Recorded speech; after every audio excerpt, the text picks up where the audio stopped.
We teach business with purpose.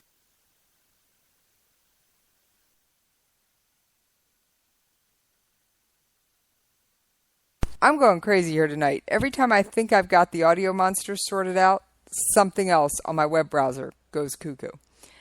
I am going to end the broadcast now, finish it up offline, and upload a complete one later. Because this just ain't working. Besides, you got Ricky Robinson 15 minutes. Now, before I go, you know you can't get rid of me that easily. Come on.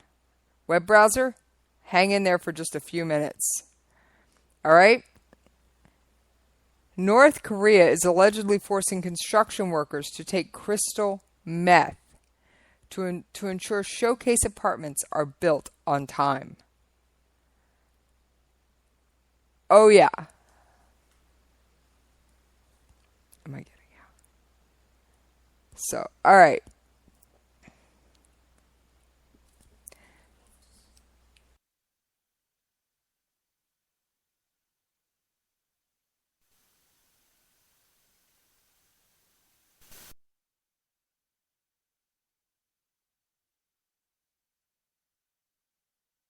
All right, so yeah, they are being project managers are brazenly feeding meth to laborers. Some have allegedly defaced the unfinished buildings with graffiti, and of course, North Korean officials treat graffiti as a political crime. And that information came through from Radio Free Asia. Yes, there are still Radio Free fill in the blanks out there. I know. I did search their site briefly before I came on the air to see if I could find some audio for this. I could not.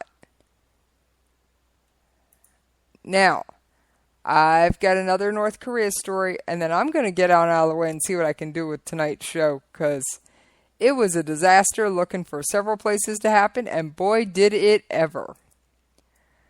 So,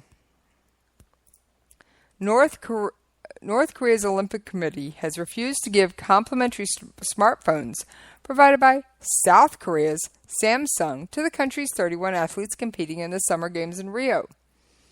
Samsung is an official sponsor of the Olympics, and it provided 12,500 Galaxy 7 smartphones to those participating in the Games, including nearly 11,200 athletes from 206 nations and 2 independent teams to carry during opening ceremonies on August 5th. Officials from the North Korean Olympic Committee did not provide the phones to the country's athletes to carry as they entered the stadium during the opening ceremonies. And according to a South Korean athlete, it is routine for North Korean officials to confiscate the gifts given to their athletes at international competitions. In many times they never see them. Occasionally they get a few of the smaller ones, but most of the time they never see any of them. And they're saying besides, a smartphone would raise the suspicion of the North Korean government that takes great pains to control citizens' contact with the outside world.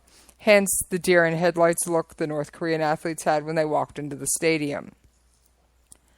All right. When asked if she had received a smartphone, North Korean athlete Kim Song-ai shook her head without a word as she left the stadium Tuesday after being a Singaporean player in the women's table tennis quarterfinals.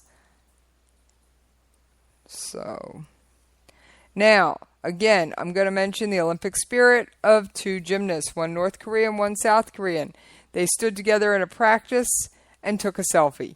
That is the definition of Olympic spirit.